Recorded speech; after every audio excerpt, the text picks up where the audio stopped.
सुप्रभात दोस्तों। आज मैं और मेरे कुछ मित्र आपके सामने एक अद्भुत और बहुत अनोखी प्राचीन कहानी प्रस्तुत करने जा रहे हैं। आशा है कि आपको यह पसंद आएगी। अंडमान द्वीप समूह का अंतिम दक्षिणी द्वीप है लिटिल अंडमान। ये पोर्ट ब्लेयर से लगभग 100 किलोमीटर दूर स्थित है। इसके बाद निकोबार द्वीप समूह की श्रृंखला आरंभ होती है, जो निकोबारी जनजाति की आदिम संस्कृति के केंद्र है। निकोबार द्वीप समूह का पहला प्रमुख द्वीप है कार निकोबार, जो लिटिल अंडमान से 96 किलोमीटर दूर है। निकोबारियों का विश्वास है कि प्राचीन काल में ये दोनों द्वीप एक ही थे। इनके विभक्त होने की एक लोक कथा है जो आज भी दोहराई जाती है। वर्षों पूर्व जब लिटिल अंडमान और कार निकोबार जुड़े हुए थे, तो वहाँ एक खूबसूरत सा गांव था। तांतारा नामक एक गुणी युवक वहाँ रहा करता था। निकोबारी उससे बहुत प्रेम करते थे। वह शक्तिशाली, सुंदर, मददगार और दयावान भी था। पारंपरिक पोशाक के साथ साथ वह अपने साथ हमेशा एक तलवार रखा करता था। लोगों ने कभी उसे उस तलवार का उपयोग करते हुए तो नहीं देखा था, पर ऐसा माना जाता था कि उस तलवार में अद्भुत शक्तियां थी। एक शाम तंतारा दिन भर परिश्रम करके समुद्र किनारे टहलने निकला। सूरज समुद्र से लगे क्षितिज ढलने को था।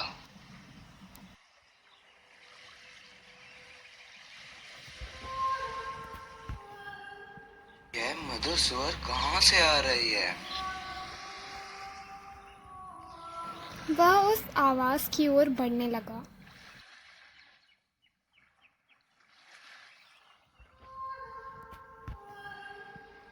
उसकी नज़र एक युविका पर पड़ी, जो ढलते शाम के सौंदर्य में बेसुध होकर समुद्र के आकर्षक रंगों को निहारते हुए गाना गा रही थी।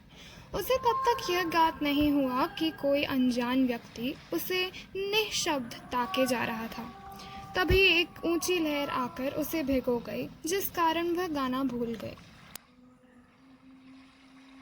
तुमने सकाएक इतना मधुर गाना अधूरा क्यों छोड़ दिया?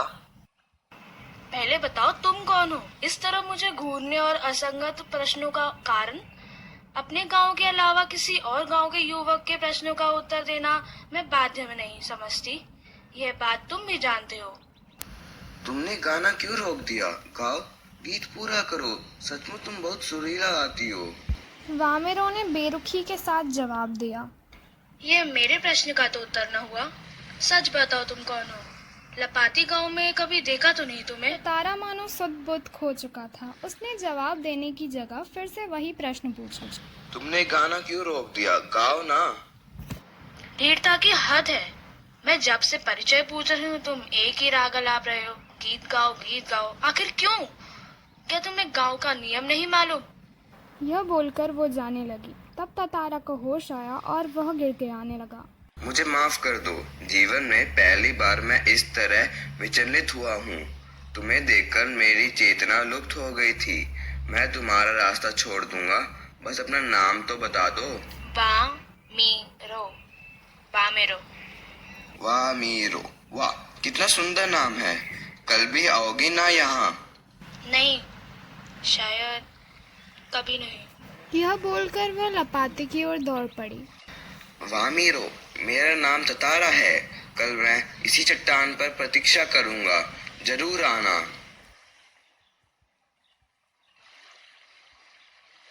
अमीना जब घर पहुंची, वह बहुत बेचैन महसूस कर रही थी। उसने अपना ध्यान भटकाने का बहुत प्रयास किया, परंतु पूरी रात में ततांडा के बारे में ही सोचती रही। उसने ततांडा के बारे में कई कहानियां सुनी थी, परंतु आज जिस ततांडा को उसने देखा, वह उसकी सुनी कहानियों से एकदम अलग रूप उसके सामने लाया। सुंदर, बाल श्रेष्ठ, किंतु बेहद शांत, सभ्य और भोला उसका व्यक्तित्व कदाचित वैसा ही था जैसा वह अपने जीवन साथी के रूप में सोचती थी। किसी तरह रात बीती, दोनों के हृदय व्यथित थे। शाम होने पर ततांडा लपाती के उस समुद्र चट्टान पर पहुंच गया। वह प्रतीक्षारत था। वह बार बार लपाती के रास्तों की ओर नजरें दौड़ा रहा था। सहसा नारियल के झुरमुटों में से एक आकृति कुछ साफ हुई। वामेरो घबराते हुए आगे बढ़ रही थी, इधर उधर दृष्टि दौड़ा रही थी। फिर तेज कदमों से ततांडा के सामने आकर ठिठक गए। दोनों शब्दहीन थे। कुछ था जो दोनों के भीतर बह रहा था। सूरज ढलने लगा और अंधेरा बढ़ गया। वामिरो अचानक अपने घर की ओर भाग पड़े। दोनों रोज उसी जगह पहुंचते और मूर्तिवत एक दूसरे को निहारते रहते।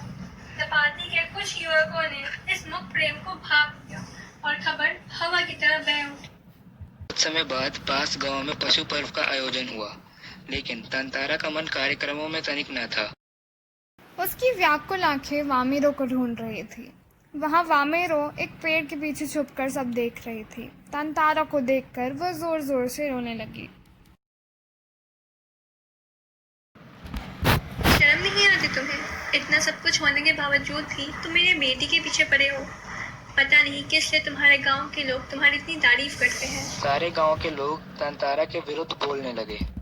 बिना सोचे समझे उसने अपनी तलवार निकाल ली और अपने क्रोध का शमन करने के लिए उसने तलवार को धरती में घोंप दिया। वह उसे खींचने लगा और जब वह निकल आई तो वहां एक दरार होने लगी, मानो धरती के 2 टुकड़े हो गए हों। लोगों ने ऐसे दृश्य की कल्पना कभी नहीं करी थी। वह लहूलुहान हो चुका था और देखते ही देखते वह द्वीप के अंतिम भूखंड पर कहीं खो गया। वह कहाँ गया ये किसी को नहीं पता। आज न ततानरा है न वामिरो, किंतु उनकी यह कथा घर घर सुनाई जाती है। हमने बचपन में यह कहानी तो सुनी ही होगी। एक था राजा, एक थी रानी, दोनों मर गए, खत्म कहानी। पर इनकी कहानी में बस इतना था कि उस राजा और रानी की कहानी खत्म हो चुकी थी, परंतु ततानरा और वामिरो की कहानी के कारण शायद कुछ और प्रेम कथाएं शुरू हो पाई। निकोबारी इस घटना के बाद दूसरे गांवों में भी आपसी वैवाहिक संबंध करने लगे। इनकी त्यागमय मृत्यु शायद इसी सुखद परिवर्तन के लिए थी।